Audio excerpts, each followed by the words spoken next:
You're looking at a Rubik's triangle. Ow! I mean a pyraminx. A pyraminx. And I'm trying to get as fast as possible with only 50 hours of practice. This is my first time turning a pyraminx.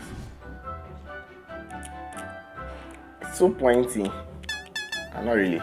I might have a competition coming up very soon, therefore I really do have to get good so I can break my country's pyraminx national record, which currently stands at 7 minutes 57 seconds. I don't really have a plan right now, but for the first hour I want to kind of fiddle with the puzzle, you know, kind of get a sense of how this puzzle turns, maybe even try solving it by myself if that's possible. But yeah, I think this is going to be a fun challenge. And to make sure it stayed that way, I asked my friend Paul to join me in this challenge. You know the drill now. 50 hours of pyraminx practice and you've already started, so how's it been for you? Well, there's a lot to be unpacked there.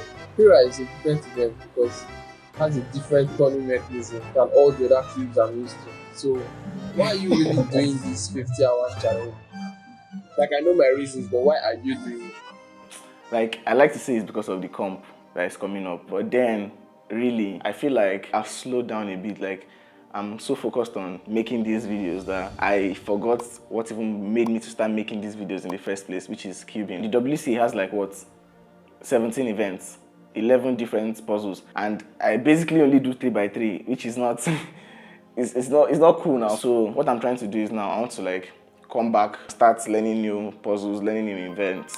So we're just starting with pyraminx. At the end of my 50 hours, I'm going to be doing an average of 5 solves with the exact same scrambles that I used to set the national record average. Yeah, that should be fun. One update, we have good news and bad news. The good news is that, as you can see, the puzzle is solved and I solved it on my own. It wasn't even that difficult, so it's either I'm some sort of a genius or this is a ridiculously easy puzzle. But let's go with genius. The bad news, however, is most of it was trial and error. But ultimately, I think I kind of have a grasp of how this puzzle turns, which is good. So moving forward, what I'm going to do is go online, watch some tutorials, and, you know, try to get my turn in, because it's good to have that down early on. So yeah, that is exactly what I did. After spending the next few hours watching a bunch of tutorial videos, I pretty much learned the beginner method known as layer by layer, which, as the name implies, involves solving the pyraminx layer by layer. Actually, I do have a question for you guys. Do you consider the tips a layer? Because I honestly think they're just there to make it look like a pyramid. Yeah, moving on. The early hours were the fun bits. The Pyra went with me everywhere, and since I was basically still a noob, I was breaking my PBs left and right. Things were also going good for Paul. Since I started this challenge a little bit earlier than I, he was already dropping 8-second averages, which actually is really impressive. I would say my biggest challenge at this point was turning, because I wasn't quite used to this shape of a puzzle yet. Yeah, updates guys. A very important update. So yeah, I did this thing a few days ago. As you can tell, I'm really excited. I did this thing a few days ago where I messaged the top pyraminxers of the world to give me some tips. So I messaged Jasper, world record holder, #1 pyraminxer on earth right now. I also messaged Timon, European record holder, #2 in the world. And then I messaged Livia, like top 50 in the world, cool content creator. And you will not guess who just replied me right now. Jasper freaking Murray. I hope I got that pronunciation right. Just replied my message and gave me his best tips. So basically, he messaged me saying, I would say the best thing to master at the beginning is tips. Isn't that crazy? Jasper's best tips for me is tips. Yeah. Seriously though, he does have a very good point, because tips can be really annoying, like I said earlier. He also recommends I learn intuitive last 4 edges, which basically is very similar to layer by layer. The only difference is that you don't solve the full layer, you leave one edge, then solve the last 4 edges in one step. So yeah, comment down below. Jasper is a legend. Whoa. What else do I have to say? Yes, Paul had to stop the challenge because he's been really busy, which actually is very understandable because I myself have been very busy. I've not been the most consistent with this challenge, and what's really cool is that he was getting sub 8 averages before he stopped, which is actually very impressive. So big ups to Paul. Personally, I have not been able to get an average faster than 7:57 just yet.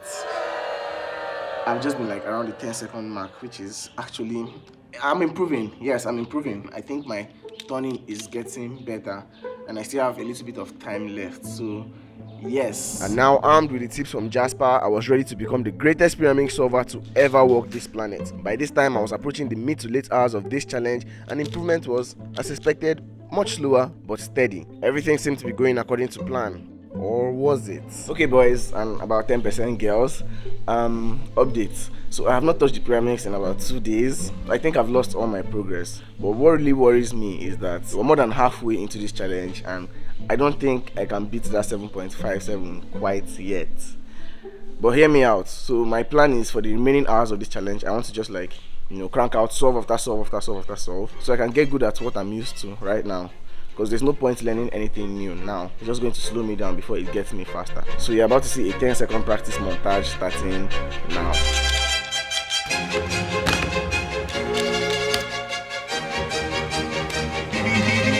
Let's go.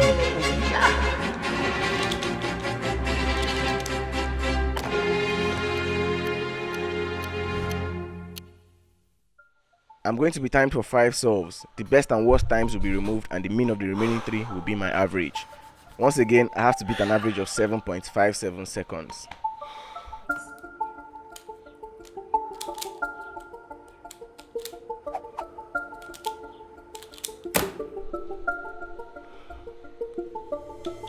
Seconds.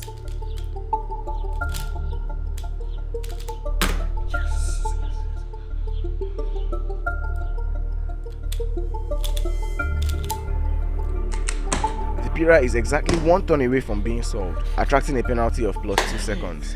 And I have to get really good times in the last 2 solves so that this one doesn't count.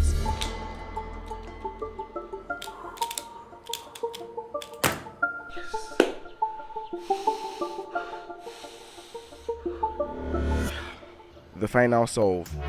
I need to get an 8.27 or faster to beat the national record. This whole thing has been a fun experience. Now I'm definitely nowhere near a pro after this.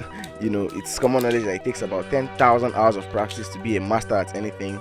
But after 50 hours and a 7.21 average, I can proudly say I'm no longer a stranger to the Rubik's triangle. Oh, God.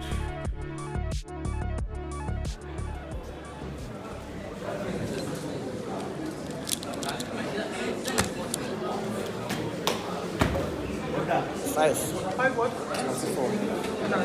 I don't know yet. That's an arsenal. One of us just broke the national record for pyraminx symbol. Everybody, round of applause for my Nice one, the keeper.